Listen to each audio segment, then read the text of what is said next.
নমস্কার, আমাদের আজকের এই বিশেষ তথ্যচিত্রে আপনাদের স্বাগত। আজ আমরা প্রাচীন বৌদ্ধ ইতিহাসের এমন দুজন মানুষকে নিয়ে কথা বলবো যারা আক্ষরিক অর্থেই ছিলেন এই দর্শনের দুটো মূল স্তম্ভ, সারিপুত্র এবং মহামোদগলায়ন। গৌতম বুদ্ধের এই দুই প্রধান শিষ্যকে ঘিরেই কিন্তু ধম্মের প্রাথমিক বিকাশ ঘটেছিল। আজ আমরা তাদের জীবনের ঐতিহাসিক আর দার্শনিক দিকগুলো খুব সহজভাবে অথচ গভীরভাবে খুঁটিয়ে দেখব। তো আজ আমরা ঠিক কি নিয়ে আলোচনা করছি? প্রথমে আমরা জানব এই প্রধান শিষ্যদের ঐতিহাসিক পরিচয়, তারপর দেখব তাদের প্রজ্ঞা আর ধ্যানের এক দারুণ ভারসাম্য। এরপর থাকবে তাদের অটুট বন্ধুত্বের গল্প, কর্ম ও অনিত্যতার কিছু রূঢ় বাস্তবতা এবং সবশেষে একটা অতিপ্রাকৃত মেথ বা পুরাণের যৌক্তিক বিশ্লেষণ। চলুন শুরু করা যাক। প্রথম পর্ব, প্রধান শিষ্য, বুদ্ধের ছায়াকে ছাপিয়ে। ইতিহাস ঘাটলে একটা ব্যাপার খুব পরিষ্কার বোঝা যায়। আদি বৌদ্ধ দর্শনের এই যে এত দ্রুত আর সুসংগঠিত বিস্তার, এর পেছনে এই দুজনের অবদান কিন্তু একেবারে অনস্বীকার্য। কিন্তু অদ্ভুত ব্যাপার কি জানেন, আজকে তারা অনেকটাই উপেক্ষিত। এর পেছনে মূলত তিনটে কারণ আছে। প্রথমত, আমাদের সমস্ত মনোযোগ সবসময় কেবল গৌতম বুদ্ধের উপরই আটকে থাকে। দ্বিতীয়ত, প্রাচীন পালি সাহিত্য নিয়ে আজকাল গভীর পড়াশোনা বেশ কমে গেছে। আর তৃতীয় কারণটা হল, ধর্মকে এর ঐতিহাসিক প্রেক্ষাপটে বিচার না করে আমরা আজকাল নিছক কিছু আচার অনুষ্ঠান হিসেবেই বেশি দেখি। ঠিক এই কারণগুলোর জন্যই ধম্মের এই মহান স্থপতিরা আমাদের প্রতিদিনের আলোচনা থেকে অনেকটা হারিয়ে গেছেন। কিন্তু স্বয়ং বুদ্ধ তাদের কিভাবে দেখতেন তার নিজের কথাতেই এর সবচেয়ে বড় প্রমাণ মেলে। তিনি বলেছিলেন, এতে মে সাভাকা অজ্ঞা, অর্থাৎ এরা আমার শ্রেষ্ঠ শিষ্য। এখানে সবচেয়ে নজরকাড়া বিষয়টা হল, জন্ম, বংশ বা বয়সের ভিত্তিতে নয়, বুদ্ধ তাদের এই সর্বোচ্চ মর্যাদাটা দিয়েছিলেন সম্পূর্ণ তাদের মেধা, প্রজ্ঞা আর যোগ্যতার উপর ভিত্তি করে। সত্যি অসাধারণ, তাই না? এবার আমাদের দ্বিতীয় পর্ব, প্রজ্ঞা এবং ধ্যান, এক নিখুঁত ভারসাম্য। চলুন দেখি ঠিক কি অসাধারণ গুণের জন্য এই দুজন ব্যক্তি রীতিমতো সংঘের ডান হাত আর বাম হাত হয়ে উঠেছিলেন। তাদের দুজনের বৈশিষ্ট্যগুলো যদি আমরা পাশাপাশি রাখি, তাহলে একটা অদ্ভুত পরিপূরক ব্যাপার চোখে পড়বে। একদিকে আছেন সারিপুত্র, যাকে বলা হতো ধম্ম সেনাপতি। প্রজ্ঞা, যুক্তি আর সাংগঠনিক ক্ষমতায় তিনি ছিলেন একেবারে অতুলনীয়। আর অন্যদিকে মহামোদগলায়ন, গভীর ধ্যান আর আধ্যাত্মিক শক্তিতে যিনি ছিলেন শ্রেষ্ঠ। এই দুটো ভিন্ন শক্তির এক অপূর্ব মিলনই কিন্তু সেই সময় সংঘকে একটা অভূতপূর্ব স্থায়িত্ব এনে দিয়েছিল। তাদের এই সত্য অনুসন্ধানের পথে একটা বিরাট ঐতিহাসিক টার্নিং পয়েন্ট ছিল। সেটা হলো ভিক্ষু অশ্বজিতের একটা কথা। কথাটি ছিল বেশ গভীর। যে সকল ধর্ম কারণ থেকে উৎপন্ন হয়, তথাগত সেই কারণ এবং তার নিরোধও শিক্ষা দেন। জাস্ট এই কটা শব্দ, আর এই কটা শব্দই চরম যুক্তিবাদী সারিপুত্রের মনে এমন এক আলোড়ন তৈরি করেছিল যা তাকে চিরকালের জন্য চূড়ান্ত সত্যের পথে নিয়ে যায়। সারিপুত্রের চরিত্রের একটা দিক আপনাকে অবাক করবে। এত অসীম জ্ঞানের অধিকারী, অথচ তার অহংকার ছিল আক্ষরিক অর্থেই শূন্য। একবার এক নবীন ভিক্ষু তাকে সম্পূর্ণ মিথ্যে দোষারোপ করেছিল, কিন্তু জানেন, তিনি বিন্দুমাত্র রাগ না করে সেটা মেনে নিতে প্রস্তুত ছিলেন। এটা আমাদের একটা দারুণ জিনিস শেখায়। প্রকৃত আর সর্বোচ্চ জ্ঞান মানুষকে সবসময় চরম বিনয়ী করে তোলে। তৃতীয় পর্ব, অটুট বন্ধন, উপতিস্স এবং কলিত।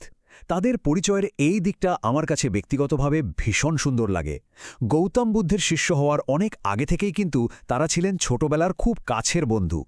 তাদের মধ্যে ছোটবেলার একটা দারুণ প্রতিজ্ঞা ছিল। কথা ছিল, যে আগে চূড়ান্ত মুক্তির পথ বা অমৃত পথ খুঁজে পাবে, সে অন্যজনকে সাথে সাথে জানাবে। ভাবুন একবার, বন্ধুত্বের ভিত্তিটাই ছিল সত্য জানার এক তীব্র তৃষ্ণা। আর ভিক্ষু অশ্বজিতের সেই মহামূল্যবান বাণী শোনার পর সারিপুত্র ঠিক সেটাই করেছিলেন।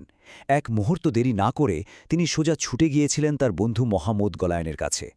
আমাদের চতুর্থ পর্ব, কর্ম এবং অনিত্যতা, এক করুণ বাস্তবতা। এই পর্যায়ে এসে আমরা তাদের জীবনের একেবারে শেষ দিনগুলোর দিকে একটু নজর দেব। এই ঘটনাগুলো তৎকালীন ভিক্ষু সংঘের জন্য এক নির্মম কিন্তু অকাট্য দর্শনের শিক্ষা রেখে গেছে। তাদের বিদায়বেলাতেও কিন্তু একটা স্পষ্ট বৈপরীত্য ছিল।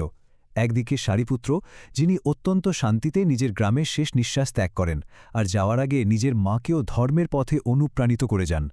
কিন্তু অন্যদিকে মহামোদগলায়নের মৃত্যুটা ছিল রীতিমতো মর্মান্তিক।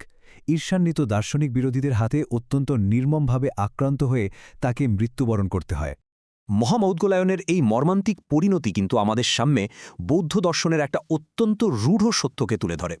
সেটা হলো আধ্যাত্মিক বা অলৌকিক ক্ষমতা আপনার যতই প্রবল হোক না কেন, তার শারীরিক অনিত্যতা আর কর্মফলের অমোঘ বিধানকে কখনোই কোনোভাবেই খণ্ডন করতে পারে না। প্রকৃতির এই নিয়ম সবার জন্যই সমান। এবার পঞ্চম এবং শেষ পর্ব, অতিকথা বা মিথের বিশ্লেষণ, উল্লম্বন।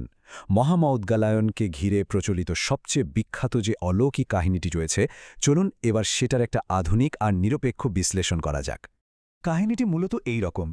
মহামৌদ্গলায়ন তার গভীর ধ্যান শক্তির মাধ্যমে দেখতে পান যে তার মা প্রেতলোকে ভীষণ কষ্ট পাচ্ছেন, কিন্তু নিজের শক্তি দিয়ে তাকে মুক্ত করতে না পেরে তিনি শেষ পর্যন্ত সংঘের সমষ্টিগত পুণ্য বা মেরিট কাজে লাগান।